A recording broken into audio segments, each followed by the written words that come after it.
నేను ఏం మాట్లాడినా, మీరు ఏది విన్నా, మీరు ఏది కామెంట్ చేయాలనుకున్నా నేను విన్న తర్వాత సో యాజ్ పర్ ద ప్రోమోనే ఉంటుంది, దాని దాటి ఎవరు ఏమి చేయలేం. సో కాబట్టి నేను ప్రోమో మీదే మాట్లాడుతున్నాను. సో ఎవరిది తప్పు ఎవరిది రైట్, సో ఒక క్లారిటీ వస్తుంది అనమాట. యాజ్ పర్ ద ప్రోమో చూసినప్పుడు ఒక క్లారిటీ వచ్చింది. ఓహో ఈ పాయింట్ మీద నామినేట్ చేస్తున్నారా, ఓ ఈ పాయింట్ మీద వీళ్ళు డిస్కషన్ పెట్టారా, ఈ పాయింట్ మీద పెడితే ఈ పాయింట్లో ఏం పసలేదు కదరా అని అనిపిస్తుంది అనమాట. సో అలాంటిది ఏంటి అనేది మాట్లాడుకుందాం. అడ్డంగా ఇమాన్యుయల్ దొరికిపోయాడా, కళ్యాణ్ వర్సెస్ డెమోన్లో కళ్యాణ్ పాయింట్ కరెక్ట్గానే కనిపిస్తుందా? ఓకేనా. భరణి గారు ఎంతకాలం కాలమాగిపోవాలి, ఈ క్షణం ఆ క్షణం అక్కడ కాలం ఆగిపోతే బాగుండేవని అనిపించింది. అలాంటి నామినేషన్ భరణి గారు చేస్తున్నాడా? సో ఏంటి అనేది 1 by 1 మాట్లాడుకుందాం. యాజ్ పర్ ద ప్రోమో సుమనన్న వర్సెస్ తనూజ ఆడ దొరికిపోయిందా సుమనన్న దగ్గర, అది కూడా మాట్లాడుకుందాం. ఓకేనా, చాలా క్లారిటీగా ఉంటుంది ప్రోమో, మాట్లాడుకుందాం. ఫస్ట్ ఇమాన్యుయల్ వస్తాడు. ఇమాన్యుయల్ వచ్చి రాగానే నా నామినేషన్ తనూజ అంటాడు. బిగ్ బాస్ చాలా ధైర్యంగా నామినేషన్ చేయాలి అని చెప్తాడు. సో ఆ రోజు అవినాష్ ఇచ్చిన నామినేషన్ మొత్తం ధైర్యాన్ని మొత్తం కూడగొట్టుకొని అని ఇమాన్యుయల్ వస్తాడు. సో ఇమాన్యుయల్ వచ్చి తనూజ పేరు చెప్తాడు. సో ఇమాన్యుయల్ కెప్టెన్సీ త్యాగం చేస్తాడు, ఇమాన్యుయల్కి కెప్టెన్సీ వాల్యూ తెలియదు అని అనడం నాకు నచ్చలేదు అని ఇమాన్యుయల్ అంటాడు. నువ్వు చేసిందే కదా ఇమాన్యుయల్ నేను చెప్పిందని చెప్పి తనూజ అంటది అనమాట. సో త్యాగం చేస్తే నీకేమైంది కదా, మండిందా, కాలిందా, మాకు కూడా కాలింది అంటాడు పోకిరి సినిమాలాగా. ఇంతాక సీక్రెట్ నామినేషన్లో డెమోన్ కెప్టెన్సీ కంటెండర్ అయిన తర్వాత అంత ఈజీగా వదిలేయడం నాకు నచ్చలేదు అని ఇమాన్యుయల్ చెప్తాడు. ఇదే ఇమాన్యుయల్ కోసము భరణి గారి కోసం ఆడ ఉన్న దివ్య, సో వాళ్ళిద్దరు సరే మీ ఇద్దరు కొట్టుకుసామని నేను వెళ్ళిపోతున్నా అని చెప్పి దివ్య ఆడ వెళ్ళిపోతుంది రెండోసారి మానిస్టర్ అప్పుడు దివ్య కనపడదు. డెమోని నామినేట్ చేస్తాడు, దివ్య కనపడదు. సేమ్ పాయింట్ ఆ అమ్మాయి చెప్తే మాత్రం అమ్మాయి నీకేందంట, నీకు నచ్చకపోతే ఏందంట, త్యాగం చేస్తే నీకేంటంట. మరి నీకేంటి డెమోన్ త్యాగం చేస్తే, నీకేంటి డెమోన్ త్యాగం చేస్తే చెప్పు ఏంటి ఇమాన్యుయల్, చెప్పాలా, నోరు తెరవాలి.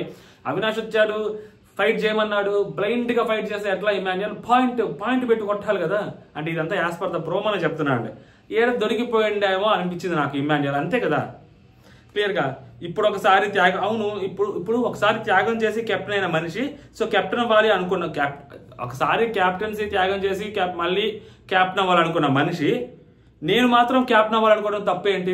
నువ్వు ఆల్రెడీ ఒకసారి త్యాగం చేసావు, అయినా నువ్వు అలా అవ్వాలి అని అనుకుంటున్నప్పుడు నేను ఇంకొకసారి అవ్వాలి అనుకుంటే తప్పేంటి? అంటే లైక్ ఈ అమ్మాయి పైకి లేచి వచ్చి బిగ్ బాస్ అమ్మాయి పేరు చెప్పుకున్న తర్వాత అది ఒప్పుకోకపోతే, సో తనూజ మళ్ళీ పైకి లేచి వచ్చినప్పుడు ఇమాన్యుయల్కి క్యాప్టెన్సీ అంటే రెస్పెక్ట్ లేదు, క్యాప్టెన్సీ త్యాగం చేశాడు వేరే వాళ్ళ కోసం, అలాంటి ఇమాన్యుయల్ మళ్ళీ క్యాప్టెన్సీకి ఉండటం నాకు అర్హత లేదు బిగ్ బాస్, అందుకని నేను ఈ క్యాప్టెన్సీ నుంచి ఇమాన్యుయల్ రిమూవ్ చేస్తున్నా అని చెప్పింది కదా. సో అదే ఇమాన్యుయల్ ఏమొచ్చి చెప్తాడు, నువ్వు ఆల్రెడీ ఒకసారి క్యాప్టెన్ అయ్యావు, సేమ్ మళ్ళీ నీకు ఇమ్యూనిటీ వచ్చింది, సో అందుకని చెప్పి నేను తీసేస్తున్నాను, రెండోసారి క్యాప్టెన్ అవ్వకూడదు అని. ఎందుకు అవ్వకూడదు ఇమాన్యుయల్ అంటే, ఆ రోజు నేను కూడా వదిలేసుకున్నాను, ఆ రోజు అంటే లైక్ భరణి అన్న సెలెక్ట్ చేస్తున్నప్పుడు నేను పక్కకి వెళ్ళిపోయాను, సైడ్కి వెళ్ళిపోయాను, నువ్వు వెళ్ళిపోతే నేను ఎందుకు వెళ్ళిపోవాలంటే నేను వెళ్ళిపోయినప్పుడు నువ్వు కూడా వెళ్ళిపోవాలి అంటాడు ఇమాన్యుయల్ ఆ రోజు. అదే కొంచెం లాజిక్ లెస్ గా అనిపించింది, ఇది ఇంకా లాజిక్ లెస్ గా అనిపించింది. ఎందుకంటే కెప్టెన్సీ కంటెండర్ వదిలేయటం నాకు నచ్చలేదు అని చెప్పి డెమోని నామినేట్ చేసిన తర్వాత ఈ అమ్మాయి చెప్పిన పాయింట్ ప్రాపర్ గానే పాయింట్ కరెక్ట్ గానే చెప్పింది కదా, మరి ఈయనకి ఇక్కడ నీకు నచ్చకపోయేది ఏంటి అని అన్నప్పుడు ఆయన ఎట్లా నామినేట్ చేస్తాడు డెమోని అక్కడ. సో నేనేమంటానంటే ఇలాంటివి చూసినప్పుడు ఇలాంటివి విన్నప్పుడు యాజ్ పర్ ద ప్రోమోనే మాట్లాడుతున్నాం. మళ్ళీ ఏమనిపిస్తుంది అంటే ఆ పిల్ల మీద పగ కనిపిస్తుంటది, ఆ పిల్ల మీద ప్రతీకారము, ఆ పిల్ల మీద జలసి అవి కనిపిస్తూ ఉంటుంది. ఆ పిల్ల తనూజ ముందు ఏడ వెళ్ళిపోతుందో అన్న భయము, బాధ, ఆ కోపం, ఆ ఉక్రోషం కనిపిస్తూ ఉంటాయి. పాయింట్ సరిగ్గా లేకపోతే ఒక మనిషి మీద ఏదో బ్లైండ్ గా ముద్రరాత్రం గుడ్డగాల్చి మొహం మీద వేస్తున్నాం అన్నట్టు కనిపిస్తే యాజ్ పర్ ద ప్రోమో చెప్తున్నా మళ్ళీ. సో అప్పుడు ఏమైతుందంటే ఎదుటి వాళ్ళ మీద ఏదో మనసులో పెట్టుకోనున్నారా ఎదుటి వాళ్ళ మీద, అందుకనే ఇలా రియాక్ట్ అవుతున్నారా అని చెప్పి అనిపిస్తుంది అనమాట. నాకైతే అలాగే అనిపించింది. సో మీకేమనిపిస్తుంది మీరు కామెంట్ చేయండి. నెక్స్ట్ వచ్చేసరికి మళ్ళీ ఇమాన్యుయల్ సేమ్, ఇప్పుడు నిన్ను 6 నామినేట్ చేశారు కదా, సో మరి దివ్యతో డిఫెండ్ చేశావు, దాని తర్వాత సుమన్ అన్న భరణి అన్నతో డిఫెండ్ చేయలేదు, మళ్ళీ నాతో ఎందుకు డిఫెండ్ చేశావు? దీని తర్వాత అమ్మాయి యాక్చువల్గా ఒక డైలాగ్ కూడా ఉంటుంది. సో దాన్ని బట్టి నాకు అర్థమైంది ఏంటంటే, నెక్స్ట్ డైలాగ్ కూడా చెప్పింది మన పాయింట్ చెప్తా. సో పెట్టే పాయింట్స్ కరెక్ట్గా పెట్టు, ఏది పెట్టాలి ఏదో పెట్టాలి కదా అని చెప్పి పెట్టేయద్దు, ఓకే? నీ ఓన్ స్క్రిప్ట్ నువ్వు రాసుకోవద్దు, రైట్ చేసుకోకు అని చెప్పొద్దు ఇక్కడ. సో ఇక్కడ ఏంటంటే నువ్వు దివ్యతో మాత్రమే గొడవ పడ్డావు, తర్వాత భరణి అన్న సుమన్ అన్న వస్తే గొడవ పడలేదంట. మధ్యలో సంజన గారు వస్తారు, సంజన గారితో కూడా గొడవ పడుతుంది. సంజన గారు వచ్చి రాగానే అలా చెప్పేస్తారు. అంటే ఆ రీజన్ చెప్పిన ప్రతి ఒక్కరితో గొడవ పడుతుంది. ఎందుకంటే సంజన గారు కెప్టెన్ అయ్యారు.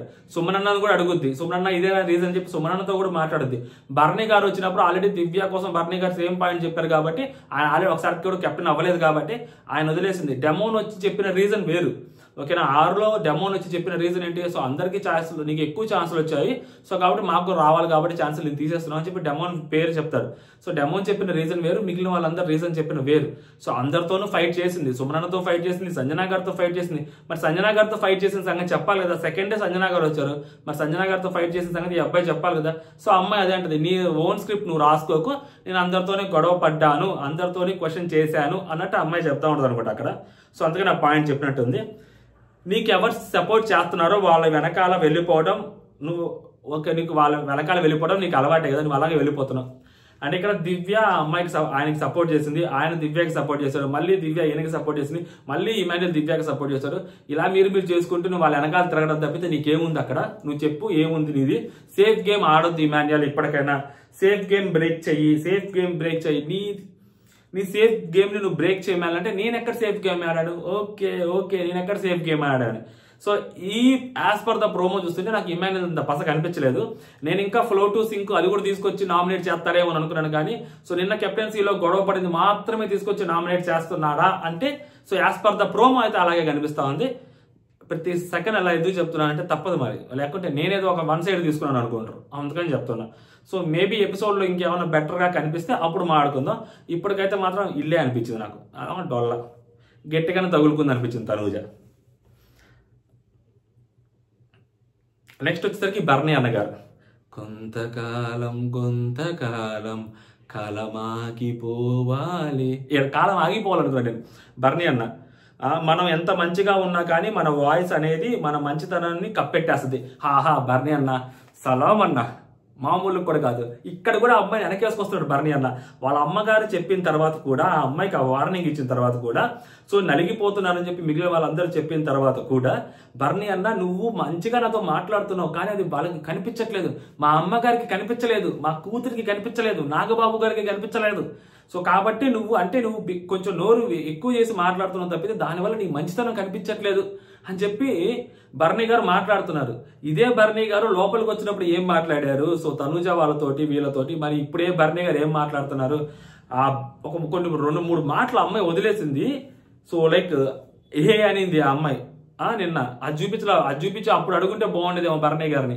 అయినా కానీ భరణి గారు అమ్మాయి మంచి కోరి నామినేట్ చేస్తున్నాడు ఇప్పటికీ కూడా. అది భరణి గారు, అది అర్థం చేసుకోవాలి మీరు, భరణి గారి మంచితనాన్ని అర్థం చేసుకోవాలి మీరు. అది ప్రతిసారి నేను అమ్మాయి నెక్స్ట్, సో ప్రతిసారి నేను మీలాగా సాఫ్ట్ కాదండి, ఓకేనా, సాఫ్ట్గా డీల్ చేయను నేను. అది ఆ అమ్మాయికి కొట్టినట్టే మాట్లాడుతుంది, సాఫ్ట్గా డీల్ చేయనండి నేను. నాకు ఒక పాయింట్లో నేను వాయిస్ రైజ్ చేయాలి, గట్టిగా మాట్లాడాలని నాకు అనిపిస్తే నేను గట్టిగా మాట్లాడతా అని అమ్మాయి వాయిస్ అనమాట. Respect, respect, okay. నేను ఎవరిని డిస్రెస్పెక్ట్ చేయలేదు యాక్చువల్గా, ఇదే మాట. సో డిస్రెస్పెక్ట్ గురించి నువ్వు రెస్పెక్ట్ గా మాట్లాడని చెప్పి తనూజ అని అంటది. సో మేబీ సేమ్ పాయింట్ అంటే ఈ అమ్మాయి కొంచెం కాన్షియస్ అయినట్టుంది భరణి గారు అనగానే. నేను ఎవరిని డిస్రెస్పెక్ట్ చేయలేదు. ఫింగర్ చూపించి మాట్లాడకు దివ్య. ఓకే, ఇంకా సార్ ఇప్పుడు కాదు సార్, నామినేషన్ పాయింట్స్ మీ ఇంట్లో వాళ్ళు వచ్చి చెప్పిన దాకా మీకు అర్థం కాలేదా సార్? అదే దివ్య మిమ్మల్ని ఎన్ని మాట్లాడినప్పుడు, అదే దివ్య మిమ్మల్ని కసురుకొని మాట్లాడుతున్నప్పుడు, మిమ్మల్ని చిరాకు పడి మాట్లాడుతున్నప్పుడు, మిమ్మల్ని అసలు పూచికి పూడలాగా తీసేసి పడేసి మాట్లాడుతున్నప్పుడు ఎక్కడ కనిపించలేదా సార్ మీకు? అప్పుడు రాని కోపము, అప్పుడు రాని పౌరుషము, మీ అమ్మగారు వచ్చి దివ్యాని కనీసం టాప్ 5 లో కూడా ఎవరు పెట్టకపోతే, దివ్య వాళ్ళ ఫ్యామిలీ తప్పితే ఇంకెవ్వరు పెట్టకపోయేసరికి అప్పుడు వచ్చిందా సార్ మీకు? సో తనుజాని అందరు ఫ్యామిలీస్ టాప్ 5 లో పెట్టేసరికి అప్పుడు వచ్చిందా సార్ మీకు కోపము? అప్పుడు వచ్చిందా సార్ మీకు పౌరుషము? అప్పుడు అనిపించిందా సార్ మీకు ఆ అమ్మాయి మిమ్మల్ని డిస్రెస్పెక్ట్ఫుల్ గా మాట్లాడుతుంది, ఆ అమ్మాయి మీకు మర్యాద ఇచ్చి మాట్లాడట్లేదు, ఆ అమ్మాయి మీకు అమ్మాయికి ఇష్టం వచ్చేట్టు మాట్లాడుతుందని మీకు అప్పుడు అనిపించిందా? మీ పాప వచ్చి చెప్పినప్పుడు మీకు అనిపించట్లేదా? అనిపించలేదు, అప్పుడు అనిపించలేదా మీకు? ఇప్పుడు అనిపిస్తుందా? మీ అమ్మగారు వచ్చి చెప్పినప్పుడు కూడా మీకు అనిపించలేదు కదా సార్? ఏంటి నేను బాగానే ఉన్నాను, నేను అర్థం చేసుకుంటున్నాను కదా దివ్య, నాకంటే నేను ఎవరు బాగా అర్థం చేసుకుంటారని చెప్పారు కదా సార్ మీరు. ఇప్పుడు ఎందుకు రెస్పెక్ట్ కోరుకుంటున్నారు? ఆ అమ్మాయి చేత అలా అనిపించుకుంది మీరే కదా, ఆ అమ్మాయికి ఆ లీనియన్స్ ఇచ్చింది మీరే కదా. ఆ అమ్మాయి ఇప్పుడు దివ్య అనే అమ్మాయి వేరే వాళ్ళతో ఎవరితో అలా మాట్లాడుతుందా? పక్కనే సుమనన్న ఉన్నాడు, సుమనన్న ఏ ఓ అంత లేదే. సో క్యూటీ దగ్గర ఆగిపోయింది, టూ మచ్గా మాట్లాడితే సుమనన్నతోటి. సుమనన్న ఎప్పుడు ఫీల్ అవ్వలేదే, మరి ఇప్పుడు మీరు ఎందుకు సడన్ గా ఫీల్ అవుతున్నారు? సుమనన్న ఫ్యామిలీ దివ్యాని ఎప్పుడు అలా అనలేదే. అంటే మీరు లీనియన్స్ ఇచ్చారు, ఆ అమ్మాయి లీనియన్స్ తీసుకుంది. ఇప్పుడు వచ్చి వేలు చూపించి మాట్లాడుకో దివ్య అవునా అంటే ఎట్టా సార్? ఏదో ఫ్యామిలీ వాళ్ళు చెప్తే తనుజాని టాప్ 5 లో పెట్టి ఈ అబ్బాయిని టాప్ 5 లో పెట్టలేదు కాబట్టి మీరేదో రెచ్చిపోతున్నట్టే ఉంది తప్పితే అక్కడ ఏం లేదు.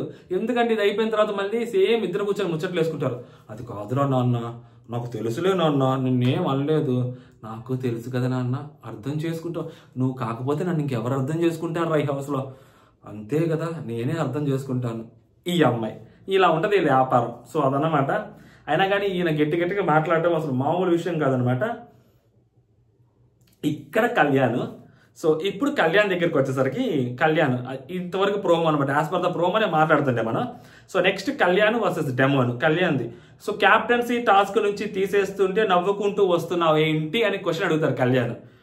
నీకేమైనా ప్రాబ్లమా? నవ్వితే నీకేం ప్రాబ్లం అని చెప్పి డెమోన్ అడుగుతాడు. ప్రాబ్లమే అని ఇక్కడ కళ్యాణ్ అడుగుతాడు. ఇక్కడ కళ్యాణ్ లాజిక్ ఏంటనేది మీకు చెప్తా.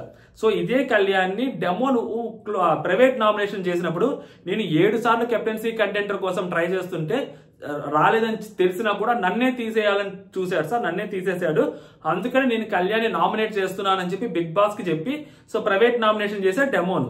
ఇప్పుడు అదే డెమోను సో తనని కెప్టెన్సీలోంచి తీసేస్తే నవ్వుకుంటూ వచ్చాడు లోపలికి. మరి ఆ పాయింట్ కి ఈ పాయింట్ కి కంప్లీట్లీ కాంట్రడిక్టింగ్ స్టేట్మెంటే కదా అది. అంటే లైక్ అతను కెప్టెన్సీ కోసము అంతలావని ఎదురు చూస్తున్నప్పుడు అంత ఈజీగా నువ్వు కెప్టెన్సీ నిన్నులోంచి తీసేస్తే నువ్వు నవ్వుకుంటూ ఎలా వస్తావు? సో నవ్వుకుంటూ వచ్చేదానికి నేను ఏదో కెప్టెన్సీలోంచి తీసేసానని చెప్పి నువ్వు నన్ను నామినేట్ చేయడం దేనికి అన్న లాజిక్ మీద కొట్టాడు అబ్బా పిల్లోడు. క్లియర్గా అర్థమవుతుంది కళ్యాణ్. అట్ ప్రెసెంట్ ఆ ప్రోమో చూస్తే అర్థమవుతుంది, ఓకేనా? ఆ లాజిక్ మీద కొట్టాడు క్లియర్లీ, అంతే కదా, లాజిక్ ఉంది దాంట్లో, అంతే కదా. సేమ్ అక్కడ ఇమాన్యుయల్ ఎలా అయితే కాంట్రడిక్టింగ్ గా మాట్లాడుతున్నాడో సో ఈ ఆల్మోస్ట్ ఇది కూడా కాంట్రడిక్టింగ్ గా అనిపించింది డెమోది. నాకు ఛాన్స్ ఇవ్వట్లేదు, దాన్ని తీసేశాడని చెప్పి కళ్యాణ్ని నామినేట్ చేశాడు. సో ఇప్పుడు అదే కళ్యాణ్ సేమ్ క్వశ్చన్ అడుగుతాడు, మరి నువ్వు అంతలా ఉన్న కెప్టెన్సీ కోసము ఆరాట పడుతున్నప్పుడు పోరాడుతున్నప్పుడు నువ్వెందుకు అంత ఈజీగా నవ్వుకుంటూ వచ్చేసావు? నేను వాళ్ళు తీసేస్తే నువ్వు అక్కడ ఫైట్ చేయాలి కదా గట్టిగా, నువ్వు అంత ఫైట్ చేయకుండా ఎందుకు అంత ఈజీగా నవ్వుకుంటూ వచ్చేసావు? నీకు ప్రాబ్లం అంటే నాకు ప్రాబ్లమే అంటాడు. సో మేబీ లాజిక్ అక్కడ కనెక్ట్ చేసుకొని ఉండొచ్చు, అది చూపించి ఉండుంటే. ఈవెన్ అది చూపించకపోయినా కూడా సేమ్ లాజిక్ అప్లై అవుతుంది అక్కడ, ఓకేనా? సో మాటల్లో మేబీ సేమ్ లాజిక్ అప్లై అయితే 99.99% చూపించారు అనే టాక్ నడుస్తుంది కాబట్టి సో చూపించే ఉండొచ్చు. సో ఇక్కడ కళ్యాణ్ కరెక్టా ఈ పాయింట్లో అంటే సో 110% ఈ లాజిక్ కరెక్ట్, నేను కన్విన్స్ అవుతా ఈ లాజిక్కి. సో డెమోన్ విషయంలో ఇంకా దీని తర్వాత ఇంకేం జరిగింది, ఇంకేమేం మాట్లాడారు ఏంటి అనేది సో బేసిక్ గా ఇదే పాయింట్ మీద నడుస్తుందంట. ఇదే పాయింట్ మీద పెద్ద గొడవ జరిగిందంటే అరుచుకున్నారు తప్పితే సో దాంట్లో పెద్ద పాయింట్ ఏమి లేదు. ఇద్దరు అరుచుకున్నారు, పెద్దగా మాట్లాడుకున్నారు, ఓట్స్ ఎక్స్చేంజ్ చేసుకున్నారు అని ఒక్కటి మాత్రమే తెలుస్తుంది. సో దాంట్లో మెయిన్ థింగ్ ఇదన్నమాట, ఓకేనా? సో నెక్స్ట్ వచ్చేసరికి సుమన్ అన్న నామినేట్ చేశాడు తనూజాని. సో నువ్వు యాక్చువల్గా ఆ కెప్టెన్సీ టాస్క్ లో నన్ను పోవటం తీసి ఇక్కడ సుమన్ అన్న పాయింట్ లో అగ్రి చేయొచ్చు. ఇప్పుడు సుమన్ నీ అమ్మాయి సేఫ్ నామినేషన్ అయ్యకన్నా ఇంకా సేఫ్ నామినేషన్ బ్రేక్ చేస్తున్నావన్నా, బ్రేక్ చేయన్నా, ఇంకెప్పుడు బ్రేక్ చేస్తావు అంటే సేఫ్ అనేది లేదు, నీకు తెలుసు నాకు తెలుసు, సేఫ్ అనేది లేదు. ఈయన పాయింట్ నేను అగ్రి చేస్తాను, పార్షియల్ గా కానీ సుమన్ పాయింట్ అగ్రి చేస్తాను. సో ఈ తనూజ ప్రతిసారి అది సేఫ్, తనూజ నామినేట్ చేస్తే సేఫ్ నామినేషన్ కాదు కదా. సో పాయింట్ ప్రాపర్ గా లేకపోతే అది సేఫ్ నామినేషన్ అవుతుంది. నేను పొద్దున కూడా ఎక్స్ప్లెయిన్ చేశాను, పాయింట్ లేకపోతేనే సేఫ్ నామినేషన్. పాయింట్ ఉండి తనూజాని 100 మంది నామినేట్ చేసినా కానీ అది సేఫ్ నామినేషన్ అవ్వదు. పాయింట్ ఉంటే పాయింటే, అది ఎవరికైనా పాయింటే. సుమన్ దగ్గర పాయింట్ ఉందంటే ఉంది, పార్షియల్ గా పాయింట్ ఉంది సుమన్ దగ్గర. అంటే ఈ అమ్మాయి పో సరే వెళ్ళు అనింది అంటే దాని అర్థం సుమన్కి అలా అర్థమైంది, ఓకేనా? సో సుమన్ అలా అర్థం చేసుకున్నాడు, సుమన్ అలా కమ్యూనికేట్ చేసుకున్నాడు. సో దాంట్లో సుమన్ తప్పలేదు, పైకి ఎక్కిన సుమన్కి అట్లా అదిరింది. సో సుమన్ మళ్ళీ ఒక స్టెప్ అయ్యాడు, అప్పుడు అక్కడి నుంచి సుమన్ తప్పు ఉంది. కానీ సో దాంట్లో ఈ అమ్మాయి కూడా తప్పు ఉంది అంటే ఈ అమ్మాయి ఎంతో కొంత పార్షియల్ గా తప్పు ఉంది ఆయన పైకి వెళ్ళడానికి. సో ఈ అమ్మాయి తనుజ పాయింట్ ఏంటి, మీకు అక్కడ నుంచి హైట్ నుంచి అందదు, పెట్టుకోవడం చేత కాదు, పెట్టలేరు కాబట్టి నువ్వు పైకి వెళ్ళి పెట్టుకోమన్నానని చెప్పి తను చెప్తుంది. సో అక్కడ కంప్లీట్ గా కమ్యూనికేషన్ గ్యాప్ ఉంది. సో ఆయనకు అర్థం చేసుకోవాల్సింది వేరేగా అర్థం చేసుకున్నాడు, వెళ్ళాడు, దొరికిందిగా ఛాన్స్ ఉంది, జెండా ఎత్తేసాడు ఆయన. సో దాని తర్వాత అమ్మాయి సరిగ్గా పెట్టలేదు అంటూనే ఉంది, పైకి ఎక్కుతున్నప్పుడు సరిగ్గా పెట్టలేదు అంటుంది. అది ఆయన వినే పొజిషన్లో లేడు. అని పైకి ఇక్కడ జెండా ఎత్తారు. సో ఇది ఎక్స్ప్లెయిన్ చేయొచ్చు, బట్ సేఫ్ నామినేషన్ అయితే కాదు, బరాబర్ సేఫ్ నామినేషన్ కాదు.